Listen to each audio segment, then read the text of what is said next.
Bienvenue dans cette deuxième partie de l'émission intitulée Faire face. Et si vous venez de nous prendre en marche, vous êtes bien sûr sur la page de Handicap Entertainment Studio et vous avec votre chroniqueur Aliou Barry. Et ça fait un beau temps qu'on ne fait pas l'émission Défouloir et Faire face à cause du mois de Ramadan. Nous étions dans l'émission Andy à la parole. On revient avec force dans l'émission Faire face et dans le briefing de vouloir.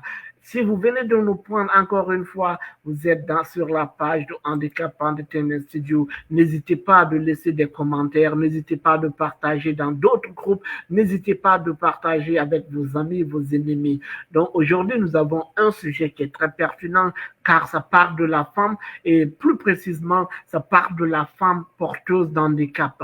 Donc, sans plus tarder, je vais vous dire bienvenue dans Faire face, une émission spéciale consacrée aux droits et mécanismes de protection des femmes handicapées. Aujourd'hui, nous allons explorer les multiples défis auxquels sont confrontées les femmes handicapées et discuter des mesures existantes pour garantir leurs droits et leur protection. Bien sûr, partout dans le monde, les femmes handicapées font face à des discriminations multiples et croisées et qui entravent leur accès à l'éducation, à la santé, à l'emploi, à la justice et à de nombreux autres domaines de leur vie. Comme nous le constatons chaque jour que Dieu fait, il est donc essentiel de comprendre des mécanismes mis en place pour assurer leur inclusion et leur épanouissement. Rejoignez-moi dans cette émission pour discuter de façon très approfondie sur ce sujet crucial. Encore une fois, bienvenue dans Faire face. Vous êtes avec Aliou Barry dans cette émission. Continuez de partager, laissez des commentaires. Je ferai le plaisir de relayer ces commentaires, de lire vos commentaires. Donnez votre opinion sur ce sujet parce que les femmes porteuses d'handicap en souffrent beaucoup. Beaucoup d'entre elles ne parlent pas, mais ceux qui ont la parole aussi n'ont pas de plateforme, ne veulent parler, n'ont pas de plateforme pour s'exprimer. C'est la raison pour laquelle nous avons créé cette plateforme de Handicap Entertainment Studio pour que vous vous exprimez en toute liberté. Handicap Entertainment Studio, c'est la voix des sans-voix. Le droit et mécanisme de protection des femmes handicapées, c'est un sujet qui est très important et qui doit être en parlé. Et c'est pour cela que nous vous proposons ce sujet aujourd'hui. Dès notre retour dans cette émission, et avec force et avec amour, et ce que je vous sers dans cette émission Faire face. Avant de rentrer dans les détails de cette émission, je vais d'abord commencer parce qu'il y a plein de défis spécifiques auxquels sont confrontées les femmes handicapées. Parce que la femme, c'est la vie. Quand on dit la femme, ce n'est pas seulement la femme qui n'a pas d'handicap. Donc, pour essayer de donner quelques spécifiques que ces femmes sont confrontées, je vais énumérer la discrimination intersectionnelle, ensuite l'accès limité à l'éducation, l'inégalité en matière d'emploi, la violence et abus, l'accès limité aux services. Donc, nous allons essayer de donner quelques détails sur ces points que je viens d'énumérer. Le premier point que j'ai énuméré, c'est la discrimination intersectionnelle. Donc, c'est quoi? La femme handicapée est souvent confrontée à la discrimination fondée à la fois sur le genre et leur handicap. Donc, nous savons d'abord que la femme a un problème de genre ici. L'équité du genre n'est pas tellement fiable ici parce que les femmes, beaucoup de femmes constatent que l'opportunité donnée aux hommes, ce n'est pas les mêmes opportunités qu'on donne à la femme. Donc, dans cette mesure, si d'abord, on constate que la femme, l'opportunité que la femme a, qu'on donne à la femme est si petite et que la femme aussi handicapée, et l'handicap s'ajoute sur le fait d'être femme, nous voyons que c'est ce qui limite considérablement leur opportunité. Vous voyez, donc seulement le fait d'être femme, c'est un problème pour beaucoup de personnes, pour beaucoup de constats. Maintenant, si l'handicap aussi s'ajoute à cela, quelles sont les limites, quels sont les avantages que ces personnes, ces femmes porteuses d'handicap vont avoir? C'est très minime. C'est la raison pour laquelle il est important de créer des lois, d'aller au-delà des associations, d'aller au-delà des ONG pour que ces femmes rentrent dans leurs droits, pour que tout ça soit respecté. Merci à toutes ces personnes qui nous regardent à travers la page Facebook de Handicap Entertainment Studio. Avant d'aller sur le deuxième point, je vais essayer de lire d'abord ce tout premier commentaire de Bilgissa Ouambalde qui dit la femme handicapée fait face à double problème, surtout dans ce pays où les droits ne sont pas pris en compte. C'est un sujet complexe. Oui, c'est un sujet complexe, mais qu'à cela ne tient, nous allons nous exprimer sur là-dessus, jusqu'à ce que ces défenseurs des droits de l'homme, ces défenseurs des femmes, pour que ceux-ci comprennent que la femme est au-delà de la femme, il y a la femme porteuse d'handicap qui en souffre de jour au jour pour entrer dans ses droits. Donc, après le point de la discrimination intersectionnelle, nous allons parler de l'accès limité à l'éducation parce que les femmes handicapées sont confrontées à des obstacles pour accéder à une éducation de qualité et à des opportunités d'apprentissage tout au long de leur vie. Donc, si les femmes porteuses d'handicap n'ont pas accès à l'éducation ou bien n'ont pas accès à la formation, vous voyez le problème qu'ils peuvent avoir au cours de leur vie.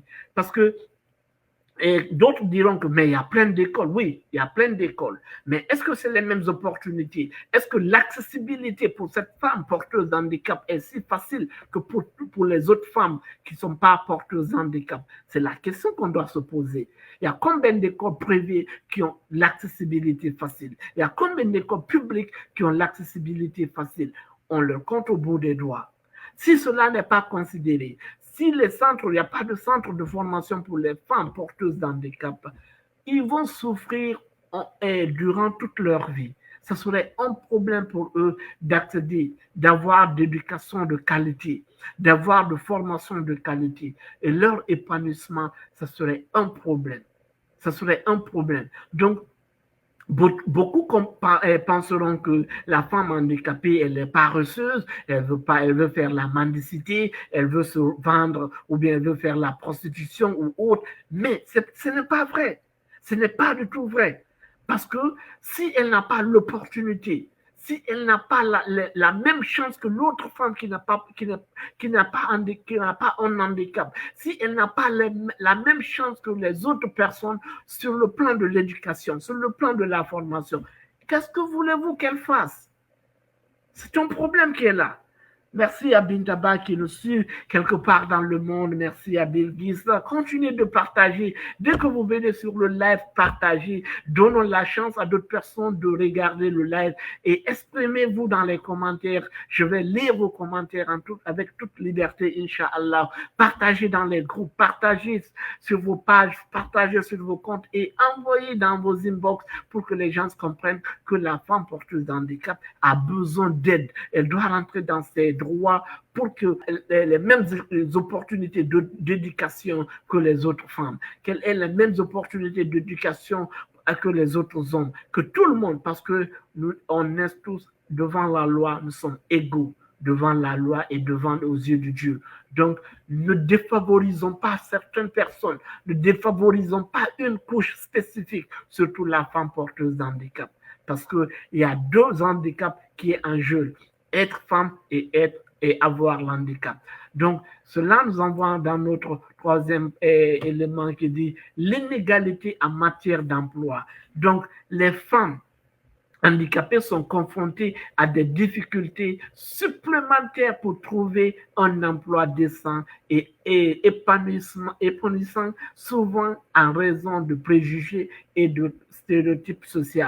Oui, bien sûr. Maintenant, si quelqu'un n'a pas la chance d'étudier, d'avoir une bonne formation, d'avoir une bonne éducation, comment voulez-vous que cette personne ait un bon emploi? C'est carrément impossible. Comment cette personne peut avoir l'emploi décent ici? C'est carrément impossible. Donc, si l'opportunité n'est pas donnée à ces femmes, vous ne saurez pas de quoi elles sont capables. Parce que je reprends encore, il y a deux effets négatifs qui jouent sur la femme, le fait d'être femme et le fait d'avoir un handicap. Donc, donner la chance à ces femmes d'aller à l'école, d'apprendre des métiers. Là, ça va faciliter leur problème d'emploi. Elles peuvent avoir d'emploi décent et elles peuvent avoir une vie plus épanouissante. Donc, nous pourrons avoir une société, ça va faciliter beaucoup de choses. Même certains hommes ont peur ou bien évite de marier certaines femmes handicapées parce qu'ils pensent que c'est une charge complète, parce qu'ils pensent que même certains travaux ménagers qu'elles ne peuvent pas faire. Non, elles peuvent le faire, elles peuvent aller même au-delà de ce que vous pensez. Elles sont tellement complètes que vous l'imaginez. Et c'est des femmes qui sont complètes, je vous assure. Donc, il faut juste leur donner la chance. Il faut juste leur donner l'opportunité. Et pour cela, il faut que on respecte le droit des femmes handicapées. C'est pur et simple. Donc pour cela, il faut qu'il y ait des associations, il faut qu'il y ait des ONG, il faut qu'il y ait des défenseurs des droits de l'homme. Il faut que les personnes en situation de handicap aussi soient dans les instances de décision pour voter des lois, pour proposer des lois et que ces lois soient votées en faveur de leur couche, en faveur de ces femmes porteuses d'handicap. Merci à Mamadou Ramadan Diallo. Merci à Mamadou Ramadan Diallo qui nous suit quelque part dans le monde. Merci beaucoup. Continuez Mamadou Ramadan Diallo et toutes ces personnes qui nous suivent. Continuez de partager, continuez de laisser des commentaires, continuez de réagir sur ce sujet, réagissez sur ce sujet, réagissez. Si vous êtes porteuse d'handicap, réagissez sur ce sujet. Ou si vous connaissez une porteuse d'handicap qui souffre de ces mots que je suis en train d'énumérer dans cette émission, énumérer, ajouter, parce que je ne vais pas dire tout dans cette émission. Donc, après l'inégalité sur le plan d'emploi, nous allons parler de la violence et l'abus. Les femmes handicapées sont exposées à des risques accrus de violence physique, sexuelle et émotionnelle et peuvent également être victimes de négligence ou de mauvais traitements. Bien sûr, parce que la femme, elle est faible. La femme peut, en plus, forte raison, elle a un handicap. Donc, la société la rend plus faible en la discriminant, en la rejetant. Donc, et pourtant, il y a des personnes aussi qui sont très méchantes, qui ont la pierre à la place du cœur, à la place du cœur, qui, qui, qui, qui les abusent physiquement, qui les abusent sexuellement, qui les abusent émotionnellement. Donc, ça doit cesser. Ça doit cesser. La femme doit être protégée. La femme doit être protégée. À plus forte raison, la femme porteuse d'handicap, la femme handicapée doit être protégée parce qu'elles peuvent être également victimes de négligence. La société néglige la femme porteuse d'handicap. Nous, on ne doit pas négliger ces femmes. On ne doit pas négliger cette couche. C'est pas normal, c'est anormal.